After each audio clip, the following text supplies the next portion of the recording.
कहानी शम्सू नाम के गरीब लकड़हारे की है। शम्सू अपनी पत्नी गोपी के साथ रहता था। शम्सू का जीवन बहुत ही मुश्किलों से भरा हुआ था। गोपी, महाराज ने लकड़ी काटने पर रोक लगा दी है। उन्होंने कहा है कि अगर कोई भी पेड़ काटता हुआ पकड़ा गया तो उसे बहुत ही सख्त सजा मिलेगी। अब मैं क्या करूं? मेरे तो कुछ भी समझ में नहीं आ रहा। अगर मैं लकड़ी नहीं काटूंगा तो घर का गुजारा कैसे होगा? लकड़ी काटने के अलावा मुझे कोई और दूसरा काम नहीं आता है। आप एक काम कीजिए, मेरे ये सोने के कंगन बेचकर घर का सामान ले आइए। इससे हमारे घर का कुछ दिनों का गुजारा हो जाएगा। अरे ये सोने के कंगन तो मेरी माँ ने दिए थे तुम्हें, और तुम्हें ये सोने के कंगन बहुत पसंद है। फिर तुम इन्हें बेचने के लिए कैसे कह सकती हो गोपी? हम कोई रास्ता जरूर निकाल लेंगे पैसे कमाने का। तुम ये सोने के कंगन अपने पास संभाल के रखो। इन्हें बेचने का तो मेरा भी मन नहीं है, लेकिन हम कर भी क्या सकते हैं? भूखे पेट भी तो नहीं रहा जाता है। सोने के कंगन तो और आ जाएंगे। अब तुम जल्दी जाओ और ये सोने के कंगन बेच आओ। एक बात ध्यान रखे, किसी के बहकावे में मत आ जाना। आजकल लुटेरे बहुत है, रास्ते में अपना ख्याल रखना। शम्सू सोने के कंगन बेचने के लिए निकल जाता है।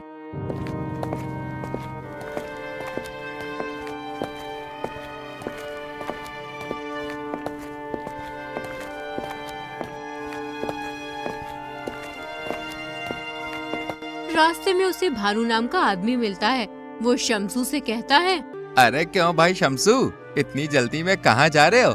लगता है किसी जरूरी काम से जा रहे हो। लगा। हाँ भाई भानु भाई साहब, मैं एक जरूरी काम से जा रहा हूँ। दरअसल मैं अपनी पत्नी के सोने के कंगन बेचने जा रहा हूँ। तुम तो जानते ही हो, महाराज ने लकड़ी काटने पर रोक लगाई हुई है। घर में एक पैसा भी नहीं है, इसलिए मैं ये कंगन बेचने जा रहा हूँ। इन्हें बेचकर जो भी पैसे मिलेंगे उनसे थोड़े बहुत दिनों का गुजारा हो जाएगा। अरे ये तुम क्या कह रहे हो शम्सू?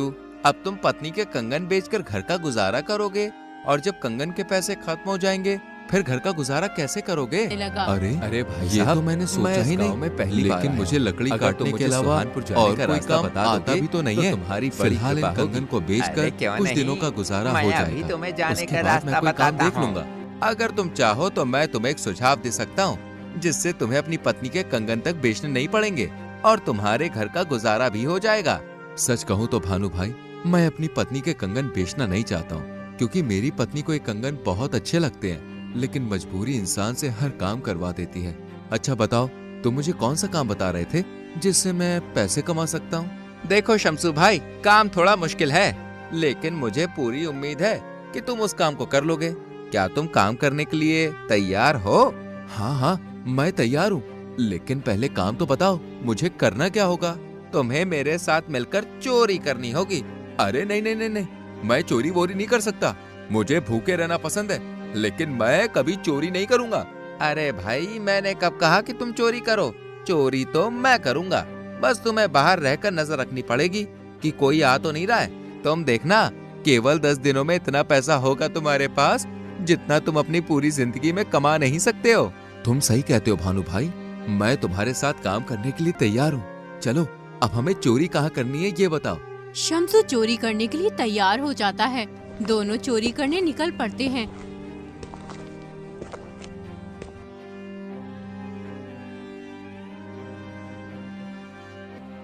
रास्ते में उन्हें एक आदमी दिखता है जो हाथ में झोला लिए आ रहा होता है।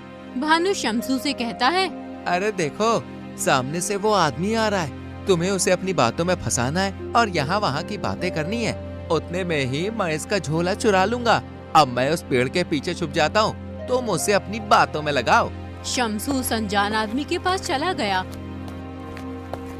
और फिर उसे अपनी बातों में उलझाने लगा।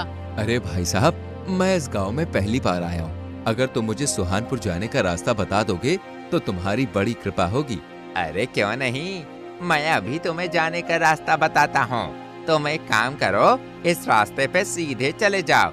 थोड़ी दूर चलने के बाद तुम्हें एक गांव दिखेगा। वो सुहानपुर का गांव नहीं है। अभी तुम्हें और आगे चलना पड़ेगा। 2 मील चलने के बाद तुम्हें दूसरा गांव दिखाई देगा। उसके बराबर से एक रास्ता जा रहा है, तुम उसी रास्ते पे चले जाना। वो रास्ता तुम्हें सुहानपुर पहुंचा देगा। उतने में ही भानु अनजान आदमी के हाथ से झोला चुरा कर ले जाता है। सुहानपुर गांव का रास्ता तो बहुत ही मुश्किलों से भरा हुआ है। अच्छा भाई, अब मैं चलता हूँ। रास्ता बताने के लिए तुम्हारा बहुत बहुत शुक्रिया। इतना कहकर शम्सू वहाँ से फरार हो जाता है। जब अनजान आदमी को अपने झोले की याद आती है तो वो घबराकर चिल्ला उठता है। अरे मेरा झोला कहाँ गया? लगता है वो रास्ता पूछने वाला चुरा कर ले गया। अब मैं क्या करूं? मैं तो लुट गया, बर्बाद हो गया। मेरी पूरी महीने की तनख्वाह चुरा ले गया कमबख्त। अब मैं अपनी पत्नी को क्या जवाब दूंगा? अगर मैंने उसे पैसे नहीं दिए तो वो तो मेरे बाल नोच डालेगी। ऐ ईश्वर मेरी मदद कर। आज के जमाने में किसी के साथ भलाई करना गलत है। भानु और शम्सू थोड़ी दूर जाने के बाद उस झोले को खोलते हैं। उस झोले में बहुत सारे पैसे निकलते हैं। देखो भाई, मैंने तुमसे कहा था कितने सारे पैसे हैं। इतने की तो तुम्हारी पत्नी के कंगन भी नहीं बिकते। अब इन पैसों में से आधे तुम्हारे और आधे मेरे। याद रखना, आज रात हम अमीर चंद के घर में चोरी करेंगे। अच्छा, अब मैं चलता हूँ। भानु शम्सू को आधे पैसे देकर चला जाता है। शम्सू भी अपने घर की ओर निकल जाता है।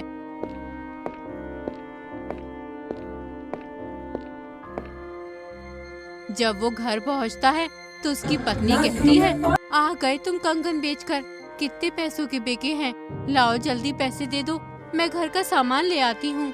अरे गोपी, अरे भाई ये लो साहब, पैसे मैं इस और गांव में ये पहली लो बार अपने आया हूं। कंगन। अगर तुम मुझे इन्हें संभाल संभाल कर कर रखो, रखो। रास्ता अब बता हमें दोगे कंगन तो बेचने की तुम्हारी कभी बड़ी जरूरत नहीं कृपा पड़ेगी। होगी। जाओ, अरे क्यों अब इन नहीं? पैसों से घर का मैं सामान अभी ले आओ। तुम्हें जाने का जल्दी रास्ता जाओ, बताता मुझे हूँ। बहुत तेज तुम एक भूख लगी काम है। करो, ये तुम इतने सारे पैसे कहाँ से लेकर आए हो? कहीं तुमने कोई गलत काम तो नहीं किया? अरे तुम ये क्या कह रही हो गोपी? मैं भला गलत काम क्यों करूंगा? अरे मुझे ये पैसे मेरे एक दोस्त ने दिए और उसने मेरी नौकरी भी लगवा दी है। जब मुझे पैसे मिलेंगे तो मैं उसके पैसे लौटा दूंगा। शम्सू अपनी पत्नी से झूठ बोल देता है और रात होने पर भानु के पास चोरी करने के लिए चला जाता है।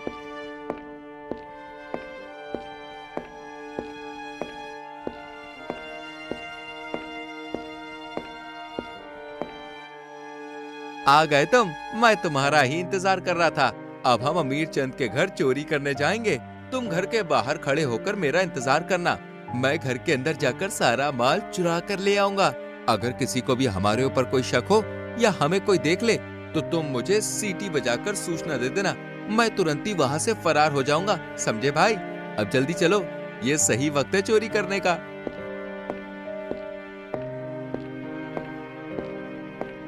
भानु घर के अंदर चोरी करने चला जाता है, जबकि शम्सू चौकन्ना होकर चारों ओर अपनी नजर गाड़े रखता है। तभी शम्सू की नजर एक बांसुरी पर पड़ती है। अरे वाह, कितनी सुंदर बांसुरी है। मैं बचपन में बांसुरी से कितना खेला करता था। मैं कितनी अच्छी बांसुरी बजाया करता था। खैर, अब तो मैं बांसुरी बजाना भूल गया हूँ। एक बार बांसुरी बजा कर देखता हूँ, मेरे बचपन की यादें ताजा हो जाएंगी। शम्सू उस बांसुरी को उठाकर बजाने लगता है।